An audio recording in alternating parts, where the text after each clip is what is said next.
வணக்கம் நண்பர்களே. வேங்கடவன் கோவில் கொள்வதற்கு முன்பாகவே திருப்பதியில் கோவில் கொண்டவர் கோவிந்தராஜ பெருமாள். இவரை பெரிய அண்ணா, பெத்த பெருமாள் என்று பக்தர்கள் அழைக்கின்றார்கள். ஏழுமலையானை தரிசனம் செய்ய ஒரு மரபை நம் முன்னோர்கள் வகுத்திருக்கிறார்கள்.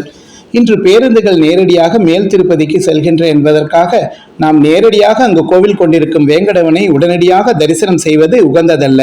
முதலில் கீழ்த்திருப்பதியில் இருக்கும் கோவிந்தராஜ பெருமாளை சேவிக்க வேண்டும். பின் தாயார் அலமேல் மங்கையை தரிசிக்க வேண்டும். பின்பு மலையேறி வராக தீர்த்தக்கரையில் அரமிதிருக்கும் வராக சுவாமியை தரிசனம் செய்ய வேண்டும். இந்த மூவரின் ஆசிகளை பெற்று பின் வேங்கடவனை தரிசித்தால் கிடைக்கும் பலன்கள் அமோகமாகும். அப்படி வேங்கடவனை தரிசனம் செய்யும் மரபில் முதலில் ஏழுமலை மீது ஏறி செல்லும் அனுமதியை தருபவர்தான் இந்த கோவிந்தராஜ பெருமாள். கிருமி கண்ட சோழன் காலத்தில் சிதம்பரம் கோவிலிலிருந்து வெளியேற்றப்பட்ட கோவிந்தராஜ பெருமாளை மீட்டு ஸ்ரீ ராமானுஜரை தலத்தில் பிரதிஷ்டை செய்வார் என்று சொல்வதுண்டு. ஆனால் வேங்கடவன் கோவிலுக்கு முன்பதாகவே இக்கோவில் கொண்டவர் என்றும் கூறுவார்கள். பெருமாளிடம் தினமும் திருப்பதி கோவில் கணக்குகளை வாசிக்கும் முறை இருந்து வந்தது. இவர்தான் வேங்கடவனின் கல்யாணத்தை முன்னின்று நடத்தியதாகவும் கூறுதல் உண்டு.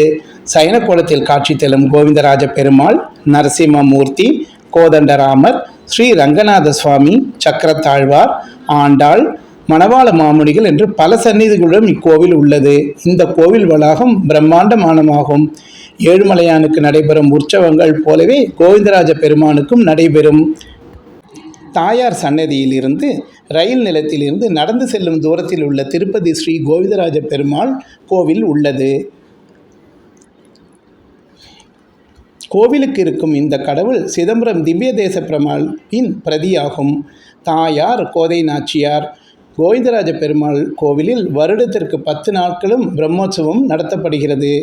தென்னிந்தியா முஸ்லிம்களால் படையெடுக்கப்பட்ட போது ஸ்ரீதம்பர பெருமாளின் கோவிந்தராஜ சுவாமி திருப்பதியில் பாதுகாக்க வைக்கப்பட்டார் என்றும் சொல்லப்படுகிறது. சிதம்பரத்தில் இயல்பு நிலை திரும்பிய பிறகு கோவிந்தராஜ சுவாமியின் சிலை திருப்பதியிலிருந்து திருப்பி எடுத்து செல்லப்பட்டதாகவும் சொல்லப்படுகிறது. இன்று வரை உடையவர் ராமானுஜரால் வகுக்கப்பட்ட பூஜை விதிகள் திருமலை மற்றும் அதன் தொடர்புடைய பிற கோயில்களில் கண்டிப்பாக பின்பற்றப்படுகிறது. எனவே கோவிந்தராஜ பெருமாள் இருக்கும் கோவில் இடம் ராமானுஜபுரம் என்று அழைக்கப்படுகிறது. பகவான் விஷ்ணு மற்றும் பகவான் சிவன் இருக்கும் தலைமை தெய்வங்களாக கொண்ட கோவில்கள் மிகவும் அரிதாகும். ஒன்று சிதம்பரம் நடராஜர் கோவில், அதாவது திருச்சித்திரக்கூடம். இங்குதான் கோவிந்தராஜ பெருமாள் கோவில் அமைந்திருக்கிறது. இரண்டாவது காஞ்சிபுரத்தில் உள்ள ஏகாம்பரேஸ்வரர் கோவில். இந்த வளாகத்தில் நிலாத்திங்கள் துண்டம் பெருமாளும் உள்ளார்.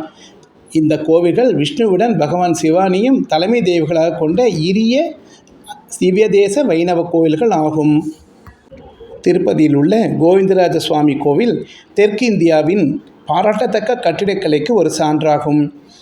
இது பல நூற்றாண்டுகளாக கட்டப்பட்டுள்ளது. பல்வேறு மன்னர்கள் இதுக்கு பணி செய்துள்ளனர். 11 கலசங்கள் கொண்ட 7 மாடி கோபுரம் வெளிப்புறமாகும்.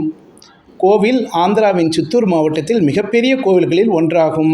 கோபுரத்தில் உள்ள சிற்பங்கள் பாகவதம், ராமாயணம் மற்றும் பகவான் பாலாஜியின் வாழ்க்கை காட்சிகளை சித்தரிக்கிறது. பகவான் பாலாஜிக்கும் பத்மாவதிக்கும் கல்யாணம் செய்தவரை தரிசித்தவருக்கு நன்றி.